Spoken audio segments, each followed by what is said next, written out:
Sekarang kita cermati bahwa di pendidikan itu eh, secara konsisten pemerintah membuat ketetapan. Salah satunya adalah melalui standar proses di dalam pembelajaran. Kita mengenal ada standar kompetensi, standar kelulusan, standar proses, kemudian ada standar penilaian.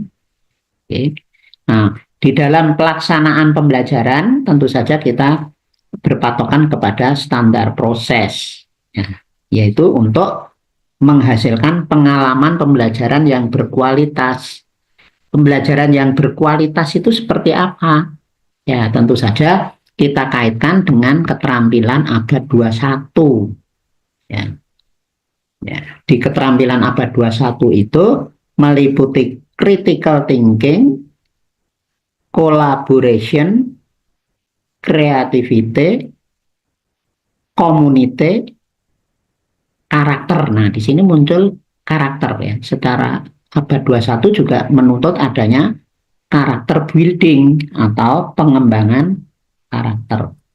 Dan tidak kalah pentingnya muncul citizenship ya, atau civil society. Citizenship atau civil society yaitu karakter cinta tanah air. Kecintaan kita terhadap tanah air. Kemudian juga sifat tentang curiosity atau keingintahuan ya. Jadi itu hal yang ada 7 ya, kita mengenalnya sebagai 7C. Jadi harapannya pembelajaran yang kita berikan kepada siswa itu bisa menumbuhkan ke-7C itu ya. Ya, dimulai dari critical thinking sampai pada curiosity atau keingintahuan. Keingintahuan. Oke, itu yang perlu dikembangkan berdasarkan kurikulum yang mengadopsi kepada keterampilan abad 21. Oke, sehingga perwujudan dari keterampilan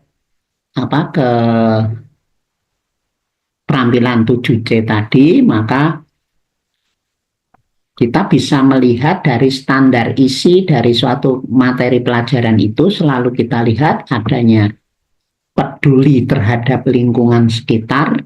Ya, ini adalah karakter terhadap lingkungan ya. Salah satunya adalah peduli terhadap lingkungan. Nah, peduli terhadap lingkungan ya itu misalnya kita kalau membuat materi ajar bisa menerapkan potensi lokal kita ya, dalam membentuk citizenship tadi ya atau civil society. Maka kita bisa mengkaitkan potensi lokal kita untuk menjadi bahan ajar ya gitu. Atau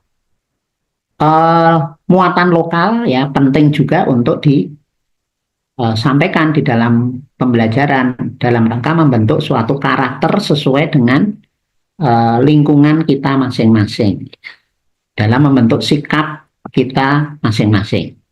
Karena kita tahu bahwa negara kita itu berbineka ya, berbineka. Maka setiap daerah atau setiap lokal itu model karakter yang bisa kita tumbuhkan itu bisa berbeda-beda.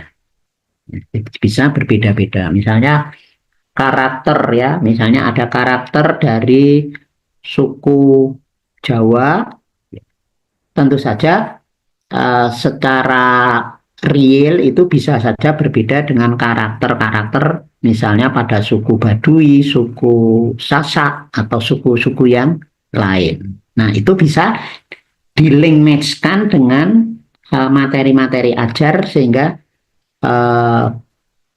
pembudayaan karakter itu bisa sesuai dengan lokalnya masing-masing.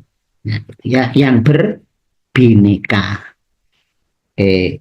Kemudian di dalam memasukkan potensi-potensi lokal itu bisa menjadi suatu materi yang berdiri sendiri. Biasanya ada mulok gitu ya kalau di sekolah sekolah dasar sampai di sekolah menengah itu ada muatan lokal ya, yang khusus, yang khas. Bisa juga kita mengintegrasikan ke dalam pendidikan karakter ya, di dalam integrasi 5P.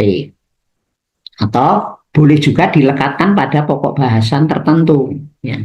Di setiap pokok bahasan tertentu itu bisa kita masukkan unsur-unsur muatan lokal atau potensi lokal daerah ya, sehingga bisa menambah nanti peningkatan